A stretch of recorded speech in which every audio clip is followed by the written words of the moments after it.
तो अपनी जर्नी के बारे में बताइए, जिसमें क्या क्या चीज़ शामिल है, जैसे कि टिकट बुकिंग कितना इजीली हुआ है, कैसे क्या हुआ, क्योंकि प्राइस के ऊपर भी अलग आप बता रहे थे जब फ़ोन पर बात हुई थी आपसे कि डिफरेंट जी टाइप के जो ऑफिसेज हैं तो उसमें डिफरेंस काफ़ी आ रहा था रियाज में। इसके बाद डायरेक्ट और वाया वाली जो फ़्लाइट्स है वो भी थोड़ा एक्सप्लेन करेंगे, ठीक है। इसी के साथ पीसीआर का क्या मसला है, क्योंकि आपने पीसीआर भी बनवाया रियाज के अंदर, जी जी। लेकिन फिर भी दिल्ली एयरपोर्ट पे वो काम नहीं आया। और बहुत सारे भाई ये भी पूछ रहे थे कमेंट बॉक्स में कि एयरपोर्ट जाने के लिए जो तवक्कल ऐप से वो देखते हैं कि नेगेटिव है बंदे या नहीं, उसकी ज़रूरत तो नहीं। तो उसके बारे में आई थिंक पहले भी आपसे बात हुई थी, वो ज़रूरी नहीं है। तो थोड़ा सा अपना पूरा एक्सपीरियंस टिकट बुकिंग से लेकर और दिल्ली तक आप किस तरह से आए, क्या परेशानियां हुई, वो सब थोड़ा सा एक्सप्लेन करेंगे ताकि हमारे जो आने वाले व्यूअर्स हैं उनको थोड़ी हेल्प मिल सके। नहीं, मैं बताऊं आपको कि बुकिंग करने में कोई दिक्कत नहीं हुई। एक दो जगह पे जो मकतब बने हुए हैं, जो लोग ये टिकट वगैरह बेचते हैं, रियाद के अंदर भी हैं, बथा में भी हैं, और बहुत सी जगह पे बने हुए हैं। उनके पास जाइएगा तो वो बुकिंग कर देते हैं इजीली। मैं भी दो तीन मकतब पे घूमा हूँ इसलिए, क्योंकि प्राइस में थोड़ा डिफरेंस चल रहा था। जो मतलब डायरेक्ट 100 रियाल तक का डिफरेंस आ रहा नहीं, था? ज़्यादा आ रहा था, 100 से भी ज़्यादा आ रहा था, इसलिए क्योंकि अलग अलग मकतब वाले जो है, हो सकता है अपने प्रॉफिट से थोड़ा बहुत डिफरेंस हो उनमें। यानी आप हमारे सब्सक्राइबर को ये सजेस्ट करेंगे कि किसी भी एक जगह से टिकट ना बुक कराए, पहले ट्राई कर ले। हाँ, पहले दो दो जगह, तीन जगह, चार जगह, जहाँ तक पॉसिबल हो सकता है आप ट्राई करिएगा, और जहाँ पे आपको मुनासिब लगे, अच्छा प्रॉफिट हो, आपको बेनिफिट हो। अगर आपके 100 रियाल भी उधर बचते हैं तो मैं समझता हूँ कि 100 रियाल काफ़ी हैं, कम नहीं है, 100 रियाल बहुत होते हैं। काफी इसलिए क्योंकि आपके घर आने का वक्त घर है, आने आप का वक्त शॉपिंग है, करो, घर सही वालों सही। के लिए कुछ खरीदो। ठीक ठीक, ये इसीलिए है क्योंकि 100 रुपये में अगर आप कोई चीज़ भी खरीदेंगे तो आपके काम आएंगे। घर पर आपके 100 रियाल बच गया तो आपके लिए बहुत है, ऐसे ऐसे माहौल में और ऐसे वक्त में, क्योंकि कोरोना का टाइम चल रहा है, रोज़गार भी सब जगह कम है।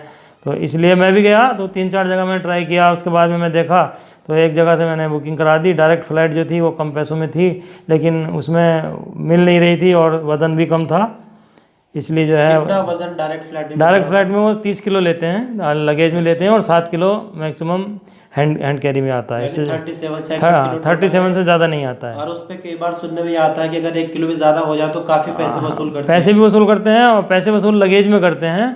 और हैंड कैरी में अगर 1 किलो भी फालतू होगा तो उसको आपको, चाहे आपका कीमती सामान है या कुछ है, वो फेंकना ही खजूर होगा। है, पानी है, पानी तो हैंड कैरी में अलाउ नहीं है, लेकिन खजूर है या कोई चॉकलेट वगैरह है या कोई और चीज़ है आपके जो ज़रूरी है, आपको मजबूरन उसको निकालना ही पड़ेगा वहाँ।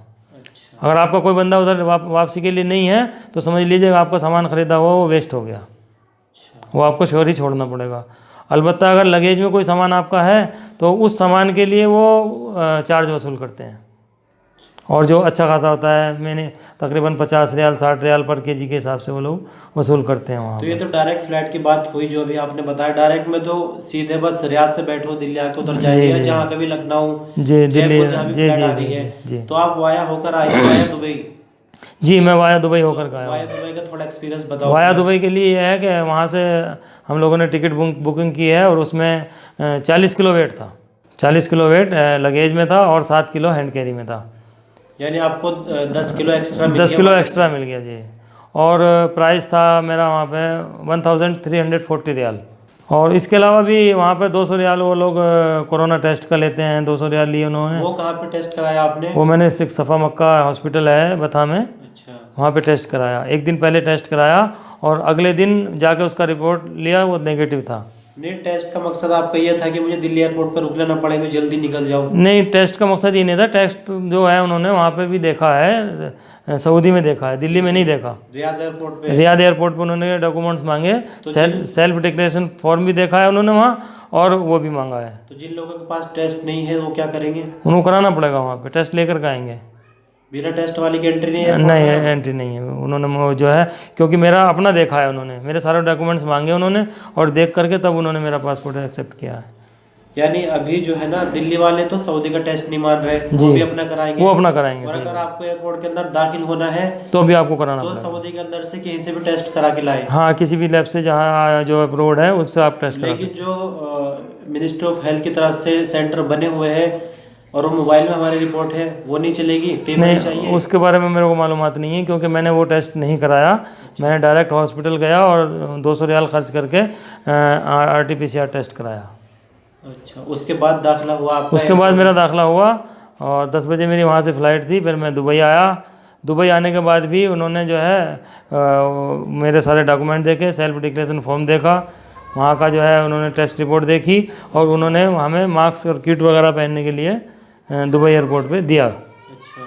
और जब हम रियाद से बैठे दुबई के लिए तो उन्होंने भी हमें एक किट दी, उसमें फेस मास्क, सैनिटाइज़र और ग्लव्स वगैरह थे जो हमने इस्तेमाल किए यात्रा के दौरान। हमने उनका इस्तेमाल किया और जब हम निकले वहाँ से तो मास्क को छोड़ के बाकी हमने ग्लव्स वगैरह रिमूव करके उधर ही छोड़ दिए। ये उनके इंस्ट्रक्शन थे कि इस तरह से आप लोग करेंगे। तो दिल्ली आने के बाद आपने एयरपोर्ट पे वो टेस्ट रिपोर्ट दिखाई जो रियाद से ली थी आपने? जी, दिल्ली एयरपोर्ट पे जब हम उतरे तो वो हमने रिपोर्ट दिखाई, लेकिन उन्होंने कहा कि आप इस फॉर्म को फिल करिए और इस फॉर्म को फिल करने के बाद आप जो है ये मस्कुलर कौन सा टेस्ट होता है वो उन्होंने करने के लिए बोला, मोनिकुलर टेस्ट उन्होंने उस करने के लिए बोला। उसका चार्ज उन्होंने हमसे 800 रुपीज़, इंडियन रुपीज़ वो वसूल किया। लेकिन अच्छी बात ये रही कि टाइम जिस तरह से पहले 5 घंटे का टाइम लगा रहे थे और 5,000 रुपये लिए जा रहे थे। मैं तकरीबन 2 दिसंबर को आया था मैं रियाद से दिल्ली। जी। तो उन दिनों 5,000 रुपये और 5 घंटे लगते थे। तो वो सिस्टम बंद हो गया। फिर मैंने उनसे मालूमात भी की इस बारे में कि जी आप ये टेस्ट करा रहे हो, इसके लिए हमें रुकना पड़ेगा। वो बोले नहीं, आप टेस्ट कराइए और निकल जाइए। अच्छा। फिर मैंने उनसे मालूमात भी की कि भाई मैं घर जा रहा हूँ तो मुझे वहाँ थाने में रिपोर्ट करना पड़ेगा या नहीं करना पड़ेगा, तो उन्होंने मना कर दिया तो कि अब इसकी ज़रूरत नहीं। एयरपोर्ट पर आपको ये बोला गया है कि अभी आपको 14 दिन के लिए, 15 दिन के लिए घर के अंदर ही रहना है? नहीं, ऐसा कुछ नहीं बोला उन्होंने बोला कि अपना एहतियात से मास्क लगा के अपने रहो और कहीं रिपोर्ट करने की, थाने में जाने की या रिपोर्ट करने की कोई ज़रूरत नहीं है। तो आपकी जानकारी के लिए बता दें कि सिर्फ रिकॉर्डिंग के दौरान अभी मास्क हटा हुआ है, वरना तो तकरीबन थोड़ा ही बाहर निकल रहे हैं तो मास्क की एहतियात जो है नहीं, मैं बाहर निकल ही नहीं रहा हूँ। मैं परसों का आया हूँ, परसों से घर में ही हूँ और मैं बिल्कुल भी बाहर नहीं निकल रहा हूँ। और हो सकता है कि और 1 हफ्ते तक मैं घर पर ही रहूँ और उसके बाद जब मैं मुतमईन हो जाऊँ कि हाँ बिल्कुल ठीक है, तब मैं उसके बाद बाहर निकलूँगा।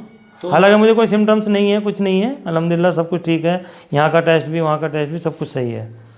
लेकिन उसके बाद भी एहतियात बरतने के साथ साथ में हो सकता है हफ्ता 10 दिन के बाद ही बाहर निकलूँ।